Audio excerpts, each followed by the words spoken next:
কি অবস্থা ভাইয়া, কেমন আছো?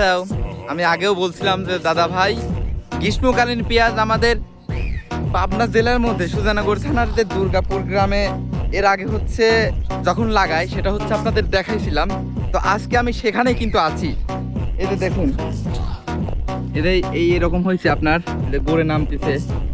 আর একটু ভালো করে যদি দেখেন এইরকম হয়েছে, যেহেতু গ্রীষ্মকালীন পেঁয়াজ এখন হচ্ছে বিশেষ করে পানি প্রয়োজন বেশি, তো এই বীজটিতে খুবই সুন্দরভাবে হচ্ছে। কিন্তু যাই হোক, আর বেশি দিন নেই, মোটামুটি গড়ে নামা শুরু করছে আস্তে আস্তে। আর অল্প কিছুদিনের মধ্যে কিন্তু এই পেঁয়াজটা আর কি তুলার সম্মুখীন হয়ে যাবে। দেখছেন, ওই দেখেন গড়ে নামতেছে।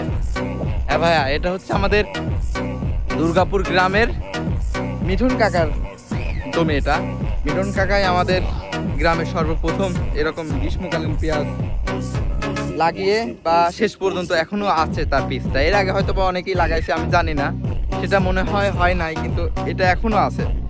বুঝতে পারছেন ভাইয়া, এটাই হচ্ছে আজকের আপডেট।